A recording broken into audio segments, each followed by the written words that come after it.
Video आपके लिए बहुत इंपॉर्टेंट होने वाली है और आज इस वीडियो में हम चर्चा करने वाले हैं घन की और घन पर आधारित प्रश्नों की। तो सबसे पहले हम समझेंगे घन क्या है? घन एक 3D आकृति है। 3D और 2D में क्या डिफरेंस होता है, ये सारी चीज़ें बहुत अच्छे से समझने वाले हैं। तो आप वीडियो में लास्ट तक टिक जाइएगा। गारंटी हमारी है 3D का हर एक टॉपिक आपके दिमाग में लिख देंगे। बस थोड़ा-सा अगर समझ लोगे तो चीज़ें फिर आपके लिए बहुत आसान हो। तो अगर आपको मैथ समझ में आती है या नहीं आती, मैटर बिल्कुल ये नहीं करता कि आपको समझ में आए ही कोई चीज़। बस इस वीडियो में लास्ट तक आप टिक जाइएगा और ध्यान से आपके दिमाग में लिख देंगे, बस इतना मान के चलिए। चलिए हम शुरू करते हैं, घन की बात करते हैं और घन को हम समझते हैं कि क्या होता है। जैसे कि आपके सामने दिख रहा है यहाँ पे कि घन का संपूर्ण पृष्ठ है, घन का आयतन है, घन ये सारी चीज़ें। लेकिन सबसे पहले हम समझेंगे कि घन क्या है और घन को समझने से पहले हम एक चीज की चर्चा करेंगे यहाँ पे। चलो मैं इसको प्लस में कर देता हूँ, ऐसे समझना इस चीज को एकदम क्लियर है यहाँ पे। तो आप ऐसे समझना कि अगर यहाँ पे मैं कोई ऐसी आकृति ले लूं, कोई ऐसी जमीन ले लूं, ध्यान से समझना, उस जमीन की लंबाई भी बराबर हो और चौड़ाई भी बराबर हो, सही है। तो आप कहोगे सर ये क्या है? ये वर्ग है। ऐसे ध्यान से वर्ग, वर्ग की चारों भुजाएँ बराबर होती हैं, आपने सुना होगा। हम ऐसे कहते हैं कि मान लो कोई ज़मीन ले लो, जिसकी लंबाई और चौड़ाई दोनों बराबर है। जैसे कमरा आपके घर में बना होगा ना, कोई-कोई कमरा होता है, लंबाई-चौड़ाई दोनों बराबर है। कोई-कोई कमरा होता है जिसकी लंबाई बड़ी है और चौड़ाई थोड़ा कम है। तो लंबाई बड़ी है, चौड़ाई कम है, तो वो आयताकार है। तो अभी उसकी बात हम बाद में करेंगे। हम ऐसे वर्गाकार, वर्ग की बात करते हैं। अब ऐसे समझना, भाई वर्ग के अंदर 2 भुजाएँ हैं। आप कहोगे सर इसके अंदर क्या है? लंबाई है और चौड़ाई है। क्या इतनी बात समझ में आ रही है? सही है। तो लंबाई है और चौड़ाई है, सिर्फ लंबाई है और चौड़ाई है। जैसे कोई ज़मीन है, तो उस ज़मीन के अंदर कितनी जगह है, ये निकालने के लिए हम क्या निकालते हैं? हम इसका क्षेत्रफल निकालते हैं, ध्यान देना। और क्षेत्रफल निकालने के लिए हम क्या करते हैं? लंबाई करते हैं और गुणा में चौड़ाई करते हैं, तो हमें ये मालूम चल जाता है कि इसके अंदर कितनी जगह है। और वर्ग है, तो लंबाई भी 5 है और चौड़ाई भी 5 है, तो 5 गुणे 5 करते हो तो 25 निकल के आता है। तो इसलिए हम इसको 2D बोलते हैं, ध्यान देना। इसको क्या बोलते हैं? इसको हम 2D बोलते हैं। 2D इसलिए बोलते हैं कि इसके अंदर एक लंबाई है और एक चौड़ाई है, सही है? और सिर्फ जब ये कमरा था, तो इसका हमने क्या निकाला? क्षेत्रफल निकाला। ध्यान देना, इसके अंदर कितनी जगह है, मतलब सिर्फ ये एक खाली जगह थी, तो हमने क्या निकाला? इसका क्षेत्रफल निकाला। लेकिन ध्यान देना, यही जो जगह है आपकी, चौकोर जगह है जिसकी लंबाई भी बराबर है और चौड़ाई भी बराबर है, इस पे हमने क्या बना दिया? इस पे हमने बना दिया कमरा। और जैसे ही कमरा बना दिया, ध्यान देना, अब ये कमरा बन गया, सही है? कमरा बन गया, तो इसके अंदर देखो लंबाई तो है ही, ध्यान देना, लंबाई के साथ-साथ चौड़ाई भी है। अब चौड़ाई के साथ-साथ इसमें ऊँचाई भी शामिल हो गई, सही है? तो ये वर्ग था, अब ये क्या बन गया? अब ये घन बन गया। तो सेम वर्ग पे ही डिपेंड है घन, सही है? अब ये घन बन गया, तो अब देखो इसके अंदर लंबाई आ गई, चौड़ाई आ गई और ऊँचाई आ गई। तो हम जहाँ पे क्षेत्रफल निकालते थे, वहाँ पे अब हम क्या निकालेंगे? अब निकालेंगे आयतन निकालेंगे। और आयतन निकालने के लिए देखो, पहले सिर्फ और लंबाई क्या करते थे? लंबाई गुणा चौड़ाई, सिर्फ इतना करते थे। तो हमारा कितनी जगह है उसके अंदर, ये निकल जाता था। लेकिन अगर इसके अंदर हम ऊँचाई शामिल कर दें, सही है? गुणे में ऊँचाई भी कर दें, तो अब क्या निकल जाएगा? आयतन निकल जाएगा। आयतन का मतलब ये होता है कि उसके अंदर कितना भर सकते हो। जैसे कोई डिब्बा है, तो डिब्बे में कितना पानी भर सकते हो? जितना पानी भर रहे हो वही क्या है? आयतन है, ध्यान देना। और कोई खाली जगह है, उसके अंदर कितनी जगह है, वो निकालने के लिए क्षेत्रफल। अब जैसे ही ऊँचाई इसमें शामिल हो गई, तो अब ये क्या आकृति बन गई? ये बन गई 3D बन गई। बात समझना, भाई इसके अंदर 3 भुजाएँ शामिल हो गई, लंबाई, चौड़ाई और ऊँचाई। तो 3 भुजा हो गई, तो अब ये 3D है। 2 ही भुजा थी, तो ये 2D है। तो मुझे नहीं लगता कि 2D और 3D में अब कभी भी आपको कोई भी कन्फ्यूजन होगा। अगर कहीं पे आयतन निकालने की बात हो रही है, तो आप कहोगे ये 3D आकृति, सही है? 3D आकृति। अगर कहीं पे क्षेत्रफल निकालने की बात हो रही है, तो वो कैसी आकृति है? 2D आकृति। इतनी बात तो मुझे लगता है कि आप समझ गए होंगे। अब यहाँ पे मैं घन की बात कर रहा हूँ, तो पूरा का पूरा वर्ग, अगर वर्गाकार ज़मीन है, उस पे अगर कमरा बना दो, तो वो घन हो गया। ये समझना, सही है? क्या-क्या बात करते हैं, देखो पहले सबसे पहले आयतन की बात करते हैं। तो घन का जो आयतन है, देखना, लंबाई गुणे चौड़ाई गुणे ऊँचाई।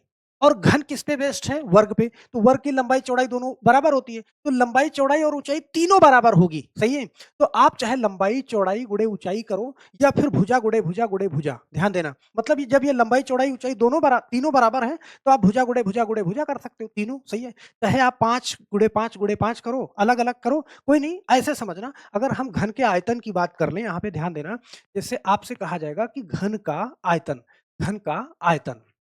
तो आयतन क्या होता है? घन का आयतन हमें क्या करना है? आयतन निकालना है। लंबाई गुणे चौड़ाई गुणे ऊँचाई करना है। तो देखो लंबाई भी सेम है, चौड़ाई भी सेम है और ऊँचाई भी सेम है। तो हम क्या कर दें, भुजा को आपस में 3 बार गुणा कर दें। भुजा स्क्वायर कर दें। जैसे इसकी भुजा मान लो ऐसे 5 है, ध्यान देना। तो अब 5 गुणे 5 गुणे 5 लंबाई गुणे चौड़ाई गुणे ऊँचाई करना है। तो भुजा का स्क्वायर बोल रहे हैं यार। भुजा का क्यूब कर दो, मतलब 3 बार आपस में गुणा करना है। सॉरी, हमने गलती से बोल दिया भुजा स्क्वायर। तो भुजा का क्या कर दो, क्यूब कर दो। आप 5 गुणा 5 गुणा 5 ऐसे करो, लंबाई गुणा चौड़ाई गुणा ऊँचाई करो, या डायरेक्ट आप कर दो 5 का क्यूब। तो ये भी 125 होगा और ये भी क्या होगा, 125 ही होगा। तो हम भुजा का क्यूब ही याद रखते हैं, सही है? ये तो आयतन हो गया, कहीं भी अगर घन का आयतन निकालने की बात करेगा। तीसरी चीज़ इसमें निकालने की बात करता है क्या? तीसरी चीज़ देखो देखो आयतन की बात हो गई, तीसरी चीज़ वो निकालने की बात करता है इसका संपूर्ण पृष्ठ। संपूर्ण पृष्ठ, यहाँ पे ध्यान देना, संपूर्ण पृष्ठ को एक बार समझ लो कि संपूर्ण पृष्ठ क्या होता है? संपूर्ण पृष्ठ का मतलब होता है कि इसके हर तरफ मतलब किधर भी आप देखो कितनी जगह है। अब मान लो ये हम डायरी ले लेते हैं, ऐसे समझना, इस डायरी थोड़ा ये आयताकार है, मैं इसको वर्गाकार मान लूँ, इसकी मोटाई भी समान मान लूँ। तो इधर कितनी ज़मीन है, ध्यान देना है, इधर कितनी ज़मीन है, इस साइड में कितनी ज़मीन है और इस साइड में कितनी ज़मीन है, सारी तरफ मतलब देखो 1, 2, 3, 4, 5, 6 इसमें 6 साइड बनेगी। जैसे लूडो का पासा ले लो आप, तो उसमें कितनी गिनती होती है, आप देखते हो उसमें 6 तक गिनती होती है और हर साइड में कितना क्षेत्रफल है, ध्यान देना। तो क्षेत्रफल निकालने के लिए लंबाई गुणा चौड़ाई करते हो, सही है? लंबाई गुणा चौड़ाई करते हो, यहाँ पे ध्यान देना। जैसे इसका क्षेत्रफल 5 है, तो हम क्या करते हैं 5 का स्क्वायर कर दें क्षेत्रफल निकालने के लिए एक साइड में। तो लूडो के पासे में कितनी साइड होती है? 6 साइड होती है। तो 6 अब देखो एक साइड का ये है और गुणा में 6 कर दो। तो 6 गुणे भुजा स्क्वायर, ये पूरा का पूरा 6 का 6 निकल जाएगा। तो यहाँ पे आप ऐसे समझना कि अगर हम संपूर्ण पृष्ठ की बात करें, ध्यान देना, घन का संपूर्ण पृष्ठ ये क्या हो जाएगा? संपूर्ण पृष्ठ की बात करें तो ये 6 गुणा भुजा स्क्वायर ऐसे कर लेना, 6 गुणा भुजा स्क्वायर करा तो एक तरफ का निकल जाएगा और उसमें 6 पृष्ठ होता है तो 6 पृष्ठ का। तीसरी चीज की हम बात करेंगे यहाँ पे, विकर्ण की बात करेंगे, ध्यान देना विकर्ण की। अब देखो विकर्ण की सारी चर्चा यहाँ करेंगे तो बहुत लंबा हो जाएगा वीडियो। देखो विकर्ण ये होता है, ध्यान देना विकर्ण ये होता है, और मैंने आपको पीछे समझाया था कि जितनी भी भुजा मानोगे इसका विकर्ण क्या होता है, ऐसे समझना भुजा। तो अगर ये 2D आकृति है तो मैंने कहा भुजा अगर 5 माना है, सही है, तो विकर्ण क्या हो जाएगा 5√2। क्या ये बात मैंने समझाया था आपको वर्ग जब अच्छे से पढ़ाया था? तो अब ये चर्चा पूरा का पूरा यहाँ करेंगे तो वीडियो बहुत लंबी हो जाएगी। तो 5√2 तो सिर्फ इसमें लंबाई थी और चौड़ाई थी। 5√2 2 इसके अंदर आ रहा है, लेकिन ये 3D है तो इसका विकर्ण क्या हो जाएगा? जैसे ही 3D बनेगा, सही है, तो भुजा तो बाहर आएगी ही आएगी, लेकिन √3 बन जाएगा क्योंकि ये 3D है, ये याद रख लेना। तो यहाँ पे इसका विकर्ण क्या हो जाएगा? भुजा और √3, इतनी बात याद रख लेना, भुजा √3, बस 3 चीजें याद रखोगे इसके अंदर घन के बारे में। घन के बारे में हम क्या याद रखेंगे? आयतन, भुजा का क्यूब, संपूर्ण पृष्ठ 6 गुणे भुजा का स्क्वायर और विकर्ण भुजा √3, सही है? अब इतनी बात समझ गए तो हम चलते हैं सवालों पे और एक-एक करके आपको सवाल हम समझाते हैं। तो यहाँ पे देख लेना, सारी की सारी चीजें मैंने कवर कर दी हैं कि 6 समान और वर्गाकार फलकों से घिरी आकृति क्या कहलाती है? घन कहलाती है। समान और वर्गाकार ऐसे समझना। घन की सभी भुजाएँ क्या होती हैं? विमाएँ समान होती हैं। घन का संपूर्ण पृष्ठ 6 गुणे भुजा स्क्वायर और आयतन क्या होता है? भुजा का क्यूब, और उसके बाद यहाँ पे √3 गुणे भुजा या भुजा √3 ऐसे समझना। चलो यार सवाल के माध्यम से करते हैं, तो ये चीज़ें बहुत अच्छे से समझ में आएँगी। सवाल देखना ये है, कह रहा 5 सेंटीमीटर भुजा के घनाकार पत्थर का आयतन ज्ञात करो, ऐसे समझना। भाई मैं समझ लूँ यहाँ पे कि कोई ऐसे इस तरीके से पत्थर है ये, सही है? और ये पत्थर आप जानते हो उसमें मोटाई भी होती है, सारी चीज़ें। तो 5 सेंटीमीटर है, 5 सेंटीमीटर, ध्यान देना, जब लंबाई 5 सेंटीमीटर है तो चौड़ाई भी 5 सेंटीमीटर होगी और ऊंचाई भी 5 सेंटीमीटर ही होगी, क्योंकि कह रहा है घनाकार। घनाकार बोलेगा तो आप समझ लेना लंबाई भी वही है, चौड़ाई भी वही है और ऊंचाई भी वही है। कह रहा है कि आयतन ज्ञात करो। अभी हमने इसके बारे में बताया कि आप या तो सिर्फ इसका आयतन निकालोगे, ध्यान देना इसमें 3 चीजें आपको याद रखना है। या तो आयतन पूछेगा, या तो वो आपसे क्या पूछेगा? संपूर्ण पृष्ठ। देखो सारी चर्चा करते चलेंगे ना तो आपके दिमाग में लिख जाएगा ये, सही है? या तो वो आपसे पूछेगा इसका विकर्ण क्या है? विकर्ण, सही है? विकर्ण का मतलब आप आपको अभी मैं और चर्चा कर दूंगा। तो देखो सिर्फ इसमें यहाँ पे क्या पूछ रहा है? वो आयतन पूछ रहा है, और आयतन मैंने कहा कि लंबाई गुणे चौड़ाई गुणे ऊंचाई, तो इसकी तो सेम ही है। या फिर आयतन डायरेक्ट ऐसे समझ लो भुजा का क्यूब। तो भैया भुजा कितनी है? आयतन क्या होता है? भुजा का क्यूब, ऐसे समझना, सही है? और भुजा कितनी है? 5, तो 5 का क्यूब कर दो आप, कितना हो जाएगा? आप कहोगे सर डायरेक्ट हम इसको करेंगे 125 हो जाएगा, तीनों आपस में गुणा करोगे, सही है? तो क्या हो जाएगा 125। मान लो वो संपूर्ण पृष्ठ पूछे, सही है? तो संपूर्ण पृष्ठ पूछे तो मैंने कहा कि आपको क्या करना 6 गुणा भुजा का स्क्वायर, यहाँ पे ध्यान देना। तो 6 गुणा भुजा का स्क्वायर, 6 गुणा भुजा कितनी है 5 का स्क्वायर करोगे, 5 का स्क्वायर करो या फिर डायरेक्ट 5 गुणे 5 करो, 6 पंचे 30 और 30 का 5 में गुणा करोगे तो कितना 150। और विकर्ण पूछेगा तो मैंने कहा विकर्ण क्या होता है भुजा रूट 3, तो भुजा कितनी है 5 है तो उसके आगे रूट 3 लगा दो, यही क्या हो जाएगा विकर्ण हो जाएगा। क्या इतनी बात समझ में? 3 चीज पूछता है इस आकृति के अंदर और तीनों चीज आपका क्लियर होना चाहिए, सही है? चलो यहाँ पे एक सवाल और लेते हैं, यहाँ पे जैसे ये है, ये सवाल है, कह रहा है 8 सेंटीमीटर भुजा के घनाकार पत्थर का आयतन ज्ञात करो। भाई आयतन के लिए तो अब आपको ना ही सोचना है, ये मान लो कोई पत्थर है आपका और इसकी भुजा है कितना 8 सेंटीमीटर, ये 8 सेंटीमीटर मतलब लंबाई भी 8 है, चौड़ाई भी 8 है और ऊंचाई भी 8 है। तो इसका क्या निकालना है आपको? आयतन निकालना है और आयतन निकालने के लिए हम जानते हैं कि आयतन क्या होता है। अब डायरेक्ट देखो, अब आपको याद हो गया होगा आयतन भुजा का क्यूब होता है, तो भुजा का क्यूब का मतलब 8 का क्यूब करोगे। देखो 8 का क्यूब का मतलब है यही संख्या 3 बार गुणा होगी, 8 गुणा 8 गुणा 8। तो 8 का क्यूब हम जानते हैं क्या होता है, देखो 8 का क्यूब होता है 512। क्या इतनी बात समझ में आई? आपका ये वाला सही हो जाएगा। देखो अब यहाँ पे यूनिट क्या लगेगा? आप जब क्षेत्रफल निकालते थे तो सेंटीमीटर स्क्वायर, अब ये 3D आकृति है तो यहाँ पे देखो क्यूब, मतलब इसमें 3 भुजाएं गुणा कर रही हैं, तो सेंटीमीटर का क्यूब आप निकालोगे। यहाँ पे देखो 8 गुणा 8 गुणा 8 ऐसे करा तो 512 आ गया। देखो इन तीनों को आपस में गुणा कर रहे हैं ना, तो 3 भुजाएं हैं तो यहाँ पे क्यूब आएगा। आयतन में हमेशा क्या होगा, मीटर क्यूब होगा, सेंटीमीटर क्यूब होगा, जो यूनिट कहेगा उसका क्यूब लिखोगे आप, सही है? अब देखो इसका तो मान लो हमने निकाल लिया आयतन बड़े आराम से, सही है? अगर भुजा होती इसकी कितना 10 तो मैं क्या कर देता 10 का क्यूब, भुजा 11 होती तो मैं 11 का क्यूब कर देता, भुजा 12 होती तो मैं 12 का क्यूब कर देता। सर आयतन बहुत आसान है, मैं निकाल लूंगा, कोई बात नहीं। अगर आयतन क्लियर है तो यार साथ साथ में ये भी जानते चलो कि अगर इसका मैं संपूर्ण पृष्ठ कहता, संपूर्ण पृष्ठ, देखो संपूर्ण पृष्ठ, तो अगर संपूर्ण पृष्ठ वो आपसे बोलता तो आप इसको भी बड़े आराम से निकाल देते, क्योंकि इसमें छह छह फलकें होती हैं, मतलब 6 साइड होती है। कोई भी कमरा अगर बाहर बाहर ले लो तो एक ऊपर, सही है, एक नीचे, 2 साइड और 2 और 2 4 साइड, मतलब 4 दीवारें होती हैं कमरे में और एक छत और एक नीचे। तो उसका क्षेत्रफल की बात करता है वो, मतलब 6 गुणा भुजा का स्क्वायर, भुजा कितना है 8, तो 8 का स्क्वायर लिखो, डायरेक्ट 8 गुणे 8 लिख दो, ये स्क्वायर ही हो गया। तो क्या होगा 8 छंग 48, देखो 8 8 64 और 64 का 6 में गुणा करो। देखो 64 का आप क्या करो 6 में गुणा करो, 6 चौका 24 के 4 हासिल 2 और 6 छक 36 और 2 38, ये 384। इसका क्या हो जाएगा 384, मतलब आपस में गुणा कर लेना यार, कोई दिक्कत नहीं है। यहाँ पे ये हो जाएगा संपूर्ण 84, ओके। अब यहाँ पे देखो, अब तीसरी चीज क्या पूछ सकता है इसमें, इसमें पूछ सकता है कि इसका विकर्ण बताओ। तो भैया मैंने कहा विकर्ण, देखो रूट 3 अंदर रहेगा, जितनी भुजा है उसको आगे लगा दो, 8 रूट 3, ये विकर्ण हो जाएगा। बोलो, तो आयतन, पृष्ठ और विकर्ण निकालने में आपको दिक्कत नहीं है अगर भुजा मालूम है तो। ठीक है सर। और क्या पूछ सकता है इसके अंदर, ध्यान देना ये सवाल ऐसे है। इस सवाल को बड़े ध्यान से समझना। कह रहा है एक घन का आयतन, वो आयतन आपसे दे रहा है, कह रहा है एक घन का आयतन, घन का आयतन, घन का आयतन क्या दे रहा है, घन का आयतन। मैं यहाँ पे लिख रहा हूँ कि आपको कंफ्यूजन ना हो। घन का आयतन आपसे बता रहा है, वो कह रहा है 216 है। चलो सर ठीक है, तो उसकी भुजा ज्ञात करो।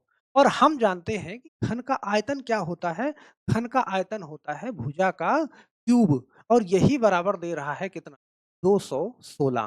तो सिर्फ भुजा बराबर निकालोगे भैया, तो हमारा ये जो क्यूब है इधर वाला, इधर वाले को क्यूब में कर देगा, क्यूब रूट में कर देगा, अर्थात इसमें कर देगा। ध्यान देना, तो इसका हम क्या निकालते हैं, देखो यहाँ पे 3 लिखा हुआ है, इसका मतलब इसका हमें क्या निकालना है, घन, सही है, घनमूल निकालना है।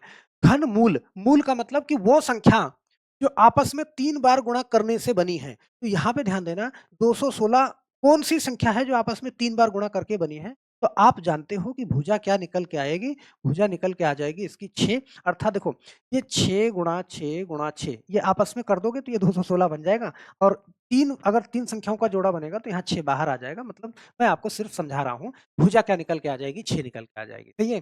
तो अगर आयतन दे के वो डायरेक्ट आपसे और कुछ पूछ ले, देखो भुजा तो आपने निकाल ही लिया, सही है, और मेन चीज होती है भुजा, भुजा दी गई है तो आप संपूर्ण पृष्ठ भी निकाल लोगे, विकर्ण भी निकाल लोगे, सही है। तो अगर आयतन दिया है तो आपने क्या निकाला, भुजा निकाला। वो आयतन देके कहता कि घन का आयतन 216 है तो उसका विकर्ण बताओ, तो भाई विकर्ण बताने के लिए भी तो हमें भुजा निकालना पड़ता है। और हम जानते हैं कि विकर्ण क्या होता है? देखो, विकर्ण बराबर होता है, देखो विकर्ण अभी मैंने आपको समझाया कि भुजा पहले लिखोगे और उसके बाद रूट 3 लिख देना। तो भुजा क्या है हमारी? भुजा 6 है और रूट 3 है, तो ये हमारा विकर्ण हो गया, सही है? अब भुजा निकाल ही लिया है, तो क्या इसका संपूर्ण पृष्ठ नहीं निकाल सकते थे? बिल्कुल निकाल सकते थे सर, संपूर्ण पृष्ठ। और संपूर्ण पृष्ठ हम जानते हैं क्या? 6 गुणा भुजा स्क्वायर, भुजा स्क्वायर 6 मैंने लिखा और गुणा भुजा कितने निकाला है? 6। 6 का स्क्वायर का मतलब आप 6 गुणे 6 लिख दो, सही है? 6 गुणे भुजा स्क्वायर, 6 गुणा 6, तो ये कितना हो जाएगा? 216 हो जाएगा, यहाँ पे बहुत आराम से निकाल लोगे, सही है? चलो सर एक चीज़ और बताओ आप, सही है? एक सवाल और बताओ, ये सवाल रहा। सर आप 12 मीटर भुजा के घनाकार कमरे में रखी जा सकने वाली बड़ी से बड़ी छड़ बताओ। भाई ऐसे समझना, मान लो ये कोई कमरा है, मैं ऐसे बनाता हूँ। देखो इस टाइप का सवाल खूब पूछा जाता है आपसे और 2 कौड़ी का सवाल है। ये ऐसे कमरा है। अब आपसे कह रहा है कि इस कमरे के अंदर आप ये बताओ कि इसके अंदर कितनी छड़ रखी सबसे बड़ी छड़ कौन-सी रखी जा सकती है? तो आप कहोगे सर इस कोने से लेके इस कोने से, यहाँ पे ध्यान देना, कहोगे कि इस कोने से लेके और इस कोने तक ये सबसे बड़ी छड़ हम यहीं पे रख सकते हैं। तो यार इसको क्या बोलते हो? तो आप बोलोगे सर ये विकर्ण है। इसका मतलब इसके विकर्ण के बराबर ही तो बड़ी छड़ रख पाओगे, सही है?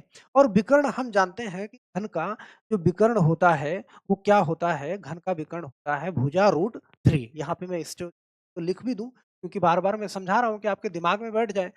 विकर्ण क्या होता है? भुजा लिखा और उसके बाद रूट 3 लिख दिया, यही क्या होता है? विकर्ण होता है। तो भुजा हमारी क्या है? 12 है और रूट 3 लिख दिया तो यही विकर्ण निकल गया, मतलब इतनी बड़ी छड़ हम रख सकते हैं।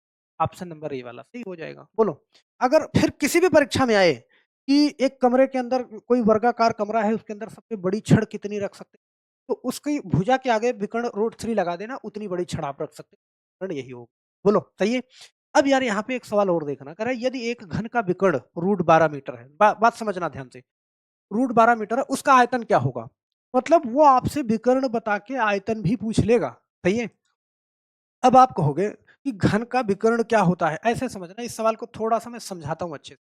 देखो घन का विकर्ण दे रखा है, जो दे रखा है आप उस चीज़ को लिख दो अगर कम समझ में आती है हमें तो। तो घन का विकर्ण दे रखा है, वो दे रखा है रूट 12 और हम जानते हैं घन का विकर्ण क्या होता है? भुजा और भुजा रूट 3 ये होती है और यही दे रखा है रूट 12। यहाँ पे बड़े ध्यान से समझना, भाई भुजा रूट 3 मैंने कहा या भुजा गुणे रूट 3 लिख दो। अगर कोई भी निशान नहीं है मैथ में, अगर 2 संख्याओं के बीच में कोई निशान नहीं है, क्या माना जाता है? मल्टीप्लाई माना जाता है। तो यहाँ पे अगर मैं भुजा बराबर निकालूँ, तो हम जानते हैं मैथ के नियम के अनुसार कि जो संख्या इस साइड में गुणे में है, उस साइड में जाएगी तो बटे में जाएगी। तो यहाँ पे रूट 12 है, ये रूट 3 कहाँ आ जाएगा? बटे में आ जाएगा। तो रूट 3 से रूट 12 कटेगा, सही है? ठीक 4 बार में कट जाएगा, लेकिन रूट 4 बार कटेगा, ध्यान देना। भाई रूट 4 बार जाएगा, तो भुजा बराबर रूट 4 आ रहा है, तो सिर्फ भुजा बराबर, अब देखो इसका रूट 4 आ रहा है, तो इसका निकल जाएगा रूट, सही है? निकलेगा तो 4 का क्या निकलता है? 2 निकलता है। इसका मतलब कि भुजा मुझे मिल गई और जैसे ही भुजा मिली, सही है? यहाँ पे कोई एक तरीके से वर्ग है और जैसे ही भुजा मिली, अब इसका मैं कुछ भी निकाल सकता हूँ। देखो, भुजा मिली तो आयतन क्या होगा? आयतन हम जानते हैं भुजा का क्यूब, तो भुजा का क्यूब किया, 2 का क्यूब किया तो कितना हो गया? आयतन 8 हो गया।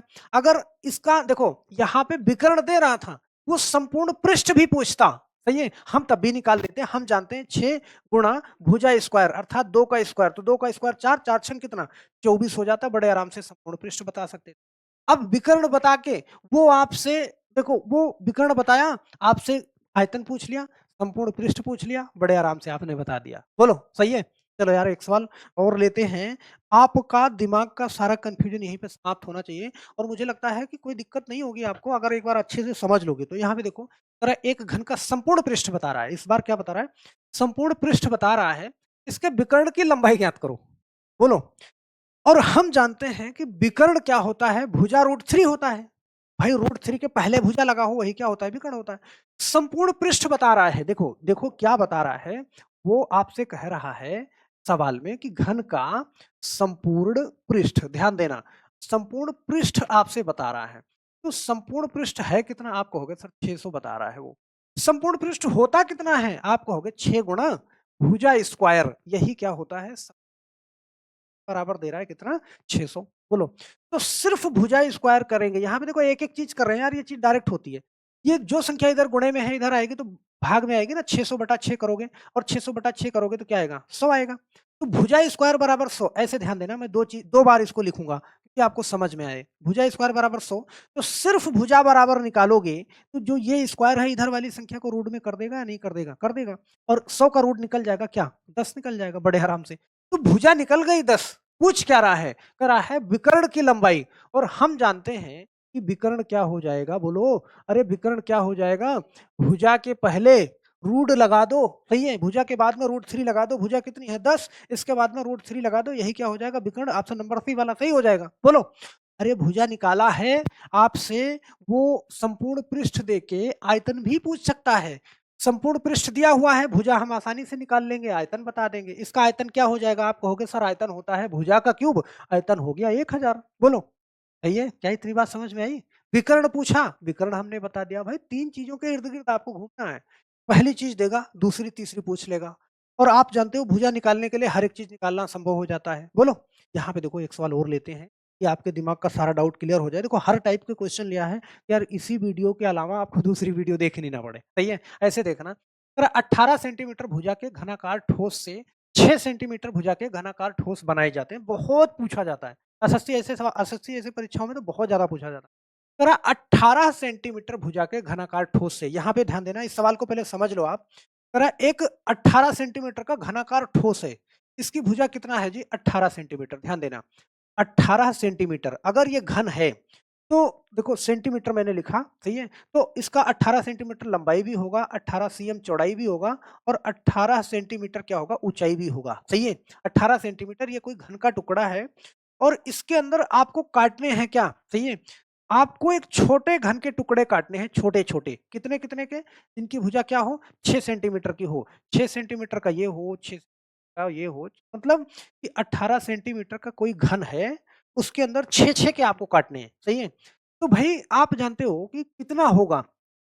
ऊपर वाले का आयतन, ध्यान देना, भई बड़े वाले घन का आयतन और छोटे वाले घन का आयतन, यही कर देना है आपको बटे में छोटे वाले घन का आयतन। इसमें लिखने की कोई चीज़ नहीं है, बस आपको समझाना है। बड़े वाले घन का आयतन क्या होगा? आयतन हम जानते हैं कि भुजा गुणे भुजा गुणे भुजा 3D है ना? तो भुजा को 3 बार आपस में गुणा करेंगे, भुजा का क्यूब बोलो, तो इसका 18 का क्यूब और बटे में क्या? 6 का क्यूब। 18 का क्यूब मतलब 18 गुणा 18 गुणा 18 और बटे में 6 का क्यूब का मतलब 6 गुणा 6 गुणा 6। तो 6 का काटा कितनी बार? 3 बार, 6 से काटा 3 बार और 6 से काटा 3 बार, मतलब 3 का आपस में 3, 3 गुणा 3 गुणा 3 कितना हो जाएगा? आप कहोगे सर 27 हो जाएगा, ऑप्शन नंबर सी, सही है।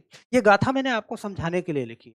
डायरेक्ट आप क्वेश्चन लगाओगे, डायरेक्ट क्वेश्चन लगाओगे, जैसे ये क्वेश्चन देखना कि आपके सामने 16 सेंटीमीटर भुजा के घनाकार ठोस से 4 सेंटीमीटर भुजा के घनाकार ठोस बनाए जाते हैं। तो ठोसों की संख्या मतलब कितने ऐसे ठोस बनेंगे, कितने ऐसे बन जाएँगे? तो डायरेक्ट आप लिखोगे, बड़े वाले का भुजा, ध्यान देना, बड़े वाले का भुजा 16 गुणा 16 गुणा 16, 3 बार लिखोगे, ये बड़ा वाला है। इसमें से छोटे वाले का बनाना है 4 का, तो 4 गुणा 4 गुणा 4, डायरेक्ट करो, देखो 4 से 16 से काटा कितनी बार? 4 बार, फिर 4 चौके 16, फिर 4 चौके 16, 4, तो 4 गुणा 4 आपस में करा तो कितना हो गया? 4 चौके 16 चौको 64, 64 बन गया, बड़े आराम से बहुत तेजी के साथ आप इसको कर लोगे। बोलो, भाई ऊपर 3 बार बड़ी वाली भुजा, नीचे 3 बार छोटी वाली भुजा, कर लोगे ना? मुझे लगता है कि आपको कोई भी समस्या नहीं आएगी। अगर समझ गए हो मेरे दोस्त, तो इस सवाल का जवाब नीचे बॉक्स में चाहिए। क्या? कि 15 सेंटीमीटर भुजा के घनाकार ठोस से 5 सेंटीमीटर भुजा के घनाकार ठोस बनाए जाते हैं। ऐसे कितने ठोस बनेंगे? तो बहुत आराम से, मुझे लगता है कि इसके लिए आपको पेन चलाने की ज़रूरत नहीं पड़ेगी।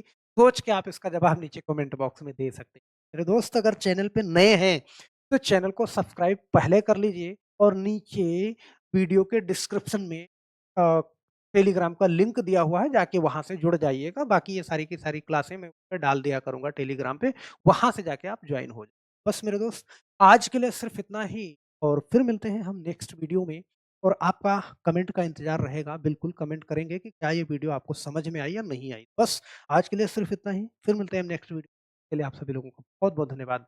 जय हिंद।